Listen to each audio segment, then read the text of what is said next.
Allora, le poesie è un percorso dall'anime, che è l'importanza per conoscersi finché mai in fondo.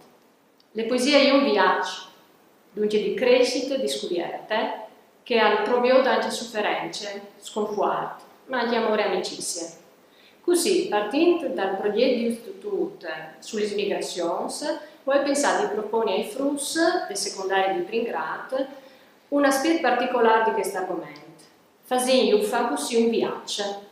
Il punto di partenza di questo viaggio sono state le poesie di tanti autori delle nostre letterature friulane. Per esempio, autori come Pierpaolo Pasolini, Dino Virgili, Leonardo Zanier, ma anche tanti altri. Ai Frus, che non sono tutti di Marilenghe Furlane, ma tanti per fortuna, anche se, per dire la verità, non tutti che cari in Furlane, a Chiase o qui a Mis, comunque è domandato di fare un'analisi dal punto di vista metrico, ma anche un'analisi dal contenuto. E che perché? Perché avevi gusto di portare a analizzare i loro sentimenti che hanno e che sono un'evore bene e un'evore forza, anche se sono piccoli. Dunque, questo viaggio, questo percorso che lei sta proponendo in metodologia CLIL ai frus alle plasute.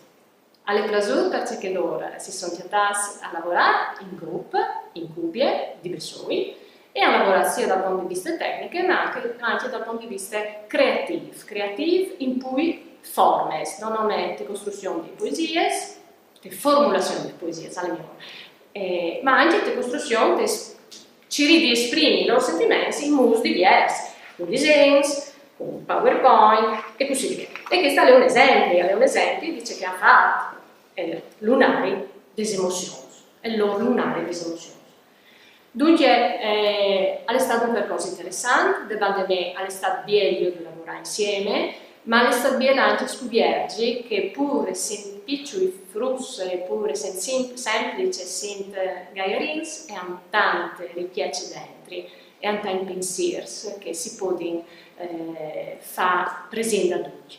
E penso che questo percorso sia stato assai utile per studiare, per attaccare a studiare le poesie, per qualsiasi lingua, in qualsiasi lingua e in qualsiasi poesie di qualsiasi tempo. Però pensi anche che sia un percorso interessante di scoperte di tantissimi autori furlani, di tantissime produzioni furlane che magari restano serate di antologie.